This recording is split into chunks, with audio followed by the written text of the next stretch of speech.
السلام علیکم ورحمۃ اللہ وبرکاتہ۔ قربانی جو ہوتی ہے وہ ہمارے اندر بھی ایک جذبہ پیدا کرتی ہے جو قربان کرنے کا ہوتا ہے، یعنی اپنی پیاری چیز دوسرے کو دے دینا، یا ایک چیز جو خود ضرورت ہے وہ دوسرے کے سامنے پیش کر دینا۔ خود بندہ بھوکا ہے، کھانا بھی اتنا ہے جتنا وہ کھا سکتا ہے، اور کھانا بھی نہیں ہے۔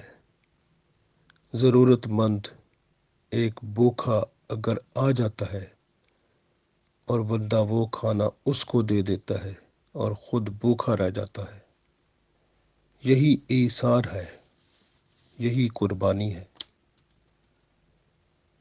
دوسروں کی ضروریات کو اپنی ضروریات پر ترجیح دینا ایثار ہے۔ خود بھوکا ہونے کے باوجود اپنا کھانا ضرورت مندوں کو کھلا دینا، خود پیاسا رہ کر دوسروں کو پانی پلا دینا، خود تکلیف اٹھا کر دوسروں کو آرام پہنچا دینا، یہی ایثار ہے۔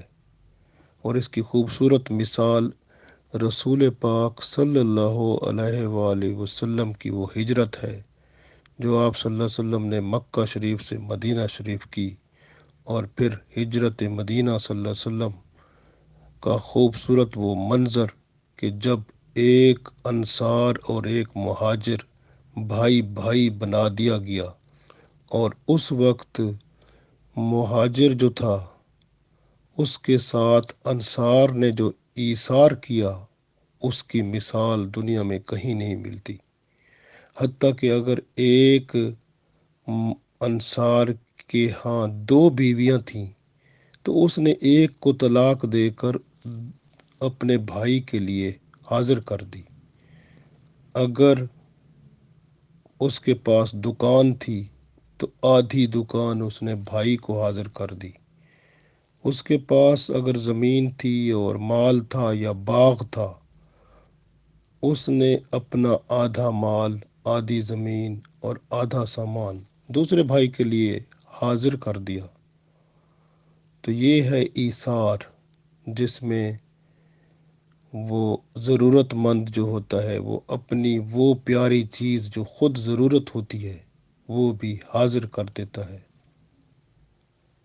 کتنی بڑی شان ہے، اور یہ صحابہ کرام رضوان اللہ علیہم اجمعین کی شان ہے کہ وہ ایثار جو انہوں نے ایثار میں، قربانی میں جو مثالیں قائم کی ہیں وہ قیامت تک کوئی اس کا بدل نہیں ہو سکتا۔ ایثار وہ جذبہ ہے جو بندے کو اللہ کا محبوب بنا دیتا ہے۔ آپس کی ہمدردی اور بھائی چارہ پیدا ہوتا ہے۔ ایثار سے محبت لاجواب لازوال پیدا ہوتی ہے۔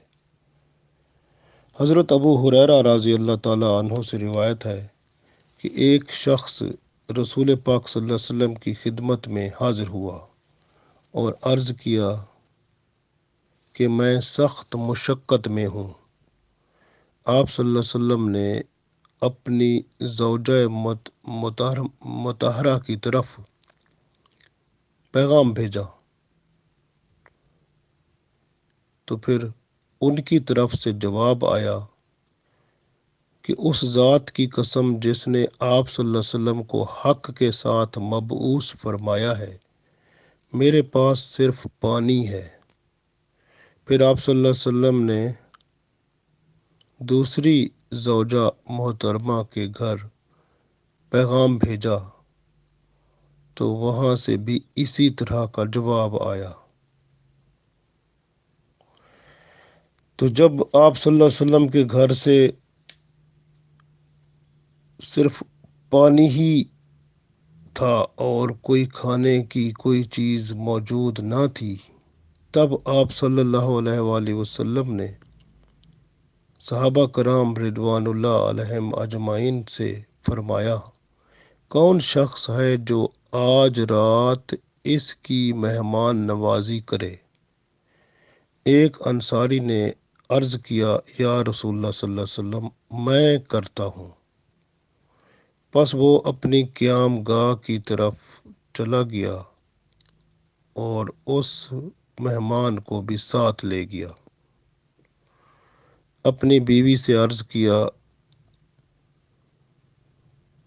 کہ یہ رسول پاک صلی اللہ علیہ وسلم کا مہمان ہے، اس کی عزت کرنی ہے، اس کا اکرام کرنا ہے۔ تو بیوی سے پوچھا کہ گھر میں کیا خوراک ہے؟ تو بیوی نے کہا، صرف اتنی خوراک ہے جو بچوں کے لیے کافی ہے۔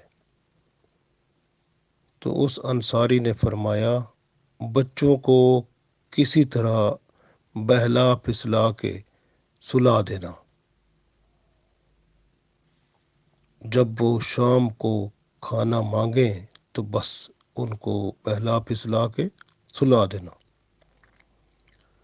تو جب مہمان جو ہے داخل ہو تو تم اس طرح کرنا، چراغ جو ہے بجھا دینا اور پھر خالی منہ چلاتے رہنا، اور تاکہ مہمان یہ سمجھے کہ ہم بھی اس کے ساتھ کھانا کھا رہے ہیں۔ چنانچہ وہ بیٹھ گئے اور مہمان نے کھانا کھایا اور انہوں نے اسی طرح منہ چلایا جیسے اسے محسوس ہوا کہ یہ بھی میرے ساتھ کھانا کھا رہے ہیں۔ صبح کے وقت رسول پاک صلی اللہ علیہ وآلہ وسلم کے ہاں ان کی حاضری ہوئی تو آپ صلی اللہ علیہ وسلم نے فرمایا، آج رات تم نے اپنے مہمان سے جو سلوک کیا تھا اللہ تعالیٰ اس پر راضی ہوا۔ بخاری شریف میں یہ حدیث موجود ہے۔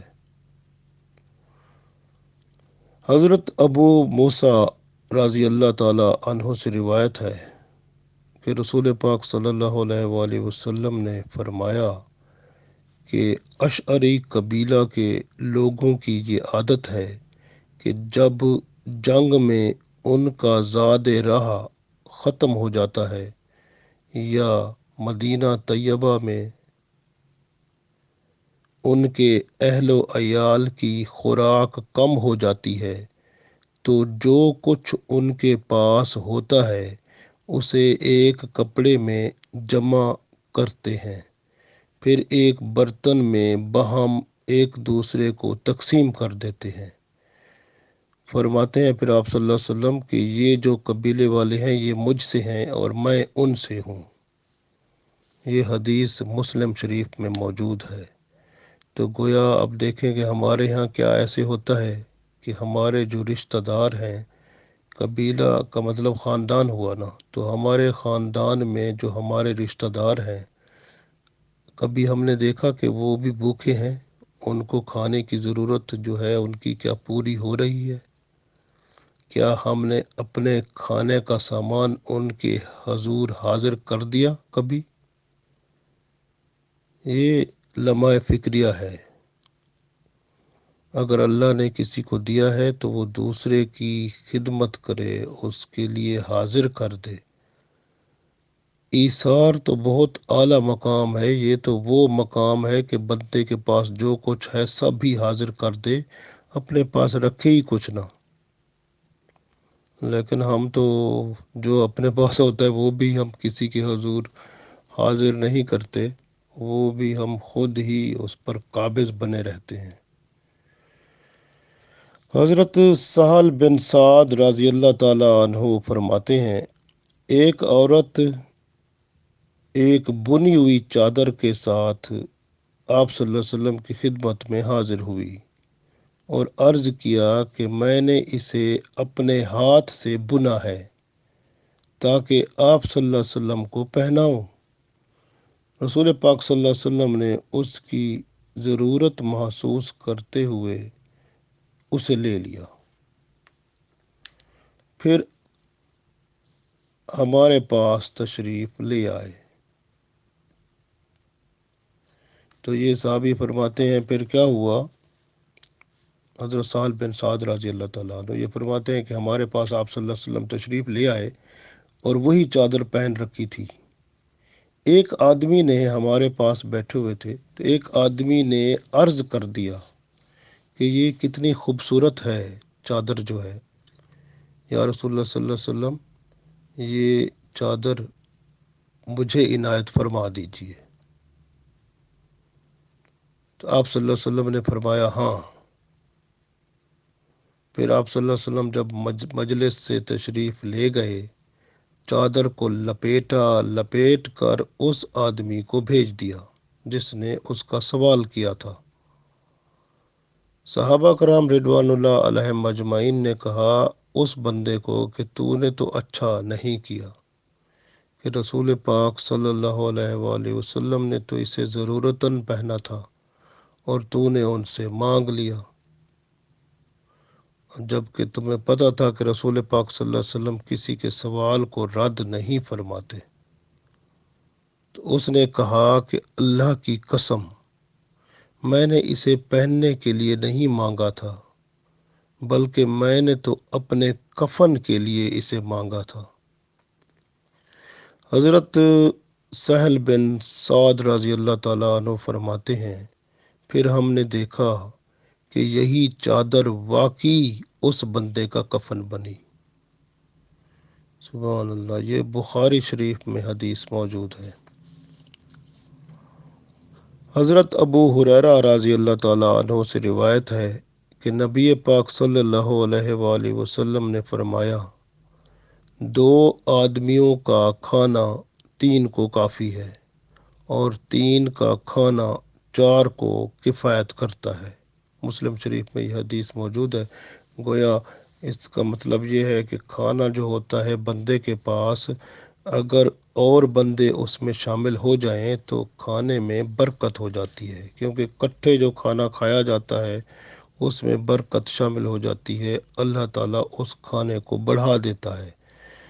لیکن اگر بندہ جو ہے نا وہ دل میں سوچتا ہے، اکثر بندے سوچتے ہیں کہ میں کھا رہا ہوں، یہ دوسرا بندہ آ جائے گا تو کھانا کم پڑ جائے گا، تیسرا بندہ آئے گا وہ کم پڑ جائے گا۔ نہیں، اللہ پہ بھروسہ رکھ کے جب بندہ کھاتا ہے تو وہ کھانا جو ہے دو کا چار کے لیے بھی کافی ہو جاتا ہے۔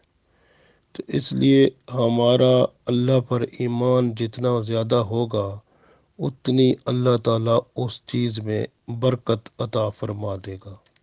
یہ تو اپنے اوپر ہے کہ ہم کتنا اللہ پر ایمان رکھتے ہیں۔ تو یہ اپنے اگر ایمان میں بہتری ہوتی جائے گی تو اللہ تعالیٰ کی رحمت بھی اسی طرح بڑھتی جائے گی۔ آپ غور کریں، دیکھیں حضرت فاطمۃ الزہرا رضی اللہ تعالیٰ عنہا جب حسنین کریمین بیمار ہو گئے تھے تو انہوں نے منت مانی تھی کہ ہم 3 روزے رکھیں گے۔ تو آپ رضی اللہ تعالیٰ عنہ اور حضرت علی رضی اللہ تعالیٰ عنہ نے روزے رکھے، اور پہلا روزہ رکھا تو حضرت علی رضی اللہ تعالیٰ عنہ کام کر کے اور وہاں سے جو رزق تھا وہ لائے اور اس کا کھانے پینے کا سامان بنایا گیا۔ تو عین اسی وقت جو ہے دروازے پر وہ مانگنے والا آ گیا، تو انہوں نے وہ خود نہیں کھایا، وہ سارا کھانے کا سامان اس کو دے دیا گیا۔ اسی طرح دوسرے دن روزہ رکھ لیا، دوسرے دن بھی اسی طرح ہوا۔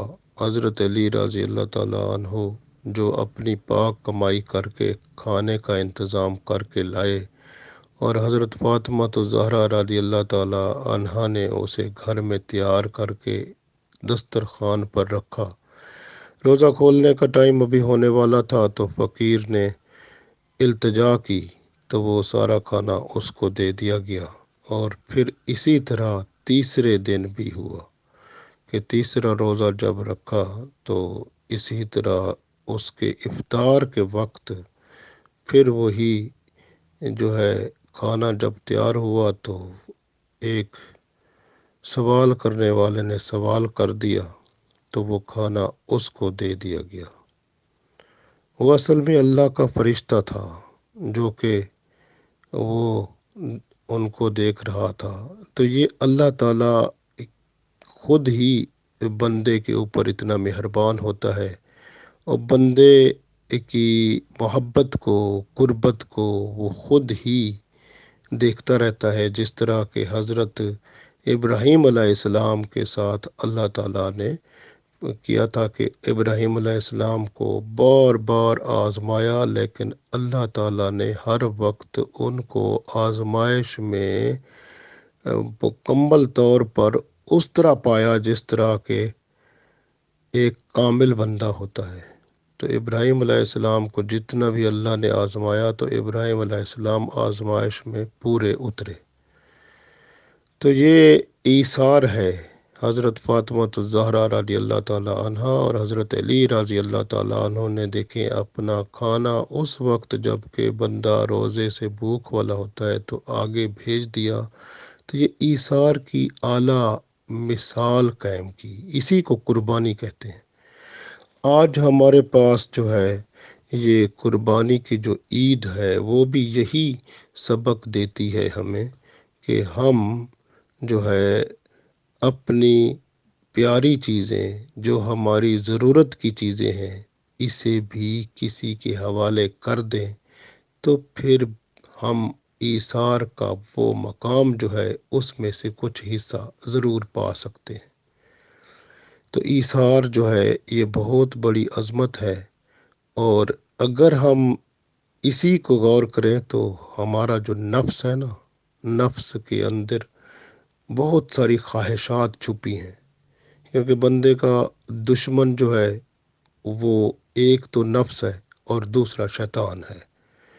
تو یہ شیطان اور نفس کی دشمنی بندے کے ساتھ قبر تک جاتا ہے نا بندہ، اس وقت تک رہتی ہے۔ تو اس لیے یہ عید قربانی ہمیں سبق دیتی ہے کہ ہم اپنے نفس کی خواہشوں کو چن چن کر قربان کر دیں اللہ کی خواہش پر، کہ جو اللہ چاہتا ہے اس کو پاس رکھیں، اور جو اپنی خواہشات ہیں چن چن کر اس کو اسی طرح ذبح کرتے جائیں، اور شیطانی خواہشات جو بندے میں پیدا ہوتی ہیں ان کے ساتھ بھی یہی حشر کریں، تب جا کر ہم شیطان اور نفس سے چھٹکارا حاصل کر سکتے ہیں، اور یہ اللہ کی مدد کے بغیر ممکن نہیں۔ اس لیے ساتھ ساتھ اللہ سے دعا بھی کرتے رہیں، اس سے مدد بھی مانگتے رہیں، اللہ کے کرم سے، اس کی مدد سے، اس کے فضل سے، اور رسول پاک صلی اللہ علیہ وآلہ وسلم پر درود و سلام بھی بھیجتے رہیں، کیونکہ ہمیں تو اللہ کی پہچان اور اللہ کے احکامات سب کچھ انہی کے ذریعے سے ملے، اور رحمت للعالمین انہی کو اللہ نے بنایا۔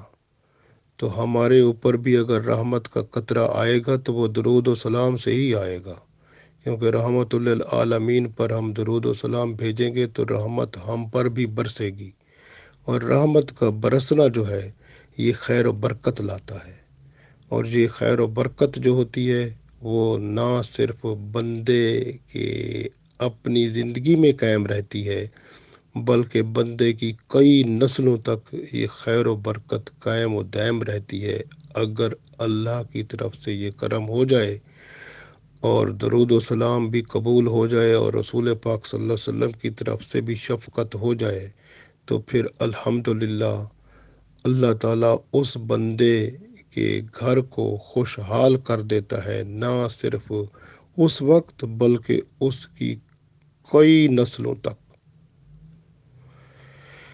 لہٰذا ہم ایثار و قربانی کو سامنے رکھیں، اللہ کے ساتھ ربط بڑھائیں، اپنے خواہشات کی قربانی دیں، اور جو اللہ اور اس کا رسول صلی اللہ علیہ وسلم چاہتا ہے اس کے مطابق اس چھوٹی سی زندگی کو گزار کر اللہ اور اس کے رسول صلی اللہ علیہ وسلم کی خوشی کے طلبگار ہو جائیں، اور دنیا و آخرت میں کامیابی کامرانی ہم سب کو مل جائے، تاکہ ہم جب اس دنیا سے رخصت ہوں تو اطمینان و سکون کے ساتھ رخصت ہوں، اور پھر اللہ کے رسول صلی اللہ علیہ وسلم کے ساتھ ان کے گروہ میں ہی شامل ہو کر جنت الفردوس میں داخل ہوں۔ اللہ تعالی ہم سب کو توفیق دے، آمین۔